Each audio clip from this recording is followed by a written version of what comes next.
Assalamualaikum warahmatullahi wabarakatuh. Jadi kita ingin memperkenalkan kita dari kelompok berapa? Kelompok Kelompok Stecu yang dapat tugas dari Mr. I bahasa Indonesia berbahasa Indonesia kita tentang membaca cerpen linglung. Oke, jadi diperkenalkan dari Aku Kaisa Valencia Argaini, absen 8. Lintang. saya Lintang lagi Ramasta, absen 18. Saya Rebana Sakis Warnakini, absen 25. Saya Wito Dwi Saputra, absen 32. Oke. Oke, pertama akan dibaca oleh Kalista. Linglung semakin menjadi lupa daratan. Bapak satu anak ini menjadi kalap saat menjelang pemilihan kepala desa yang akan dilaksanakan bulan ini. Tayal, segala cara dilakukan demi memuluskan tumpuk kepemimpinannya itu.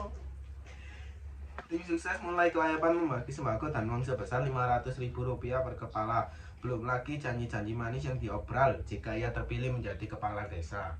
Katanya, ia akan menggratiskan biaya kesehatan bagi warganya yang sakit. Katanya, ia akan menggratiskan biaya pendidikan bagi anak-anak yang kurang mampu. Dan banyak lagi janji-janji manis yang terlontar dari bibirnya agar ia terpilih kembali menjadi orang kepala desa.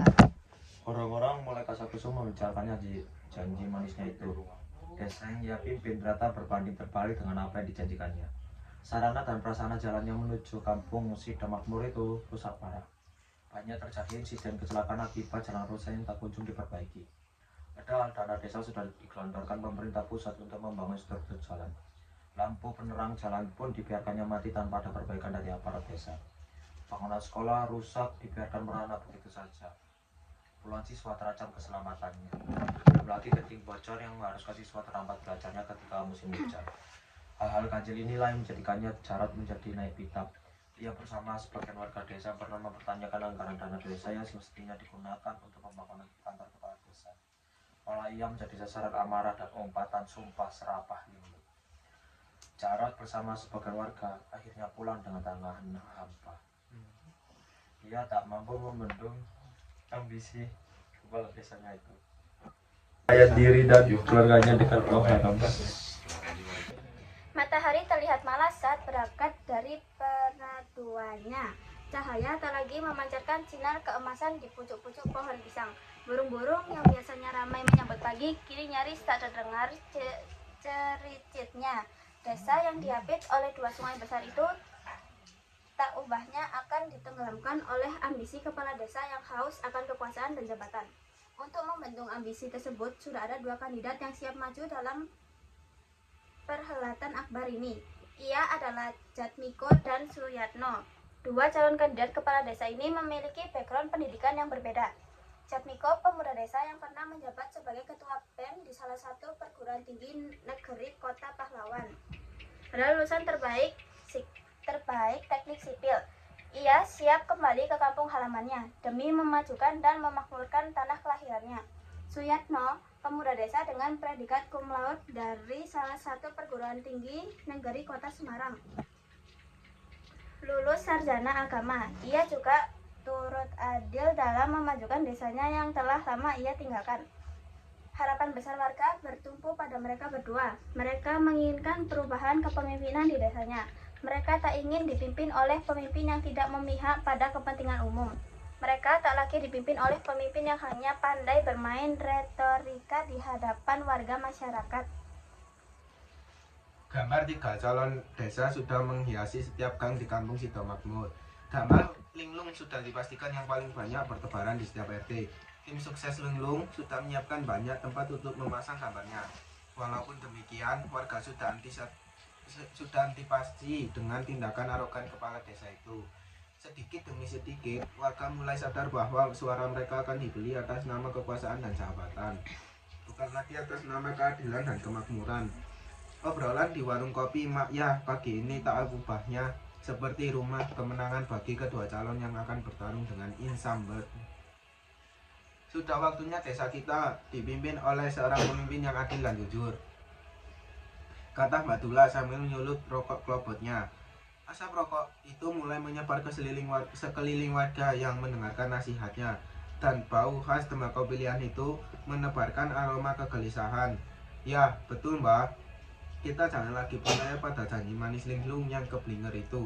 Sudah puluhan tahun desa kita menjadi desa yang tertinggal dengan desa sebelah. Desa kita tak ubahnya menjadi mesin penggaruk kekayaan linglung dan keluarganya, jawab Marna dengan nada kesal. Sampaikan kepada warga masyarakat jangan sampai menerima uang haram itu dari tim sukses linglung, ujar Mbah Dula sambil meninggalkan warung kopi. Siang itu jalanan mulai ramai dipenuhi kendaraan yang lalu lalang menuju ke kantor kepala desa. Warga sudah banyak berkumpul untuk mendengarkan visi misi ketiga calon kepala desa tersebut. Tampak linglung dengan memakai setelan jas hitam dan dasi warna hitam serta songkok hitam duduk berdampingan dengan Jatmiko dan Suyatno. Sedangkan Jatmiko memakai seragam batik yang bercorak daun pisang sebagai ciri khas desa sudah makmur.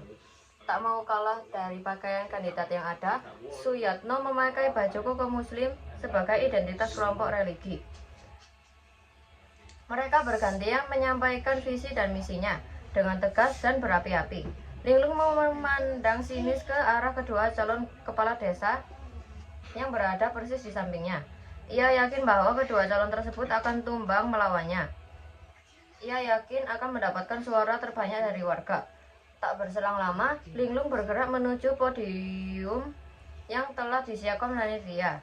Dalam orasinya, ia berjanji akan memajukan dan menyejahterakan warga desa Sido Makmur. Ia berjanji akan membangun sarana dan prasarana jalan desa agar dapat memudahkan transportasi dalam meningkatkan perekonomian warganya. Omong kosong, ujar Jarot di tengah kerumunan warga saat mendengarkan orasi tersebut. Tak ada tepuk tangan yang menandai berakhirnya pidato itu, hanya sebagian kecil yang nyaris terdengar melalui tim suksesnya saja. Panitia memilih kepala desa kemudian mempersilahkan Jatmiko untuk menyampaikan orasinya ke mimbar kehormatan. Dalam menyampaikan visi dan misinya, Jatmiko memaparkan dan melakukan langkah konkret. Di antaranya, ia akan menggunakan dana desa dan dana swadaya masyarakat dengan jujur dan adil, demi kemakmuran dan kesejahteraan warga. Tuturnya dalam mengakhiri orasi siang itu. Sedangkan Suyatno dalam menyampaikan visi dan misinya itu berjanji, ia akan melakukan perubahan yang lebih baik dari berbagai sektor dengan landasan keagamaan yang kuat. Tuturnya dalam acara yang dihadiri Muspika, kecamatan, dan tokoh masyarakat setempat. Malam bergelayut di antara rimbu daun pisang. Suara alam terdengar lirih dari kejauhan. Binatang malam mulai beraktivitas dari tidur siangnya. Jalanan nampak lengang di beberapa sudut desa. Sesekali terlihat lompatan katak dan serangga malam di tepi jalan yang mulai merayap. Bulan redup di antara lampu jalan yang mulai mati tanpa penerangan. Kabel listrik yang putus tak kunjung diperbaiki.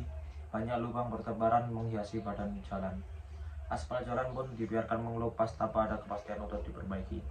Orang-orang malas untuk keluar dari rumah pada malam hari karena minimnya penerangan dan jalan yang rusak. Dari kejauhan, nampak sekelompok orang berkerumun untuk membagi tugasnya masing-masing. Orang suruhan linglung sudah mulai bergerilya untuk mempengaruhi warga agar besok pagi mencoblos linglung saat pergi ke tempat pemungutan suara yang disingkat yaitu TPS. Pecahan uang 100.000 dan 50.000 rupiah telah mereka siapkan. Satu persatu mereka bergerak dari satu pintu ke pintu rumah warga untuk mengirim sejumlah uang. Pada saat membagi uang tersebut, banyak pintu warga yang tertutup rapat-rapat. Mereka sangat patuh dengan ucapan tetua pada desa untuk tidak menerima uang sogokan dari linglung lagi. Jika itu dilakukan, akan merusak tata nilai warga yang telah dijunjung bersama dalam persoalan memilih kepemimpinan. Bagi mereka, pemimpin adalah mereka yang harus dapat dijadikan panutan atau suri tauladan dalam mengaktualisasi nilai-nilai agama dan moralitas dalam kehidupannya. Dengan selalu memiliki keluruhan hati dan jiwa rendah hati, jujur, dan tidak suka segala bentuk penindasan dan kekerasan. Pemaaf dan penuh kasih sayang, ujar tetua adat yang pernah menasihati mereka saat di warung kopi Makia Tempo. Malam beringsut mengemasi bayang-bayang. Bulan berwajah pucat saat cahaya merah dari ufuk timur mulai muncul. Alam kembali terang saat cahaya matahari memantul ke bumi, membangunkan warga desa dari tidur lelapnya. Geliat pagi, nampak dari beberapa panitia pemilihan kepala desa sudah mulai sibuk menata alat pencoblosan. Mereka berupaya agar pildes di kampungnya dapat diselenggarakan dengan jujur dan adil. Jurdil tanpa adanya rekayasa. Arena pencoblosan terpusat di kantor kepala desa Sidong Makmur.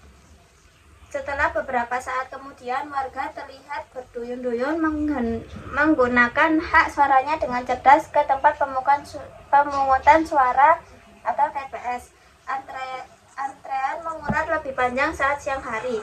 Mereka dengan sabar menggunakan hak suaranya tanpa dibeli oleh siapapun dan dari pihak manapun. Mereka menginginkan perubahan bukan ketimpangan. Mereka menginginkan persaudaraan bukan permusuhan. Dan mereka menginginkan kesejahteraan bukan kemelaratan. Bukankah amanat undang-undang menegaskan bahwa bumi, air, dan kekayaan alam yang terkandung di dalamnya dikuasai oleh negara dan dipergunakan sebesar-besarnya untuk kemakmuran rakyat? Begitulah seharusnya pemimpin mewujudkan kesejahteraan bersama, bukan kesejahteraan keluarga dan kroni-kroninya dalam menjabat nanti. Bayang matahari berdiri tegak lurus dengan benda yang berada di hadapannya.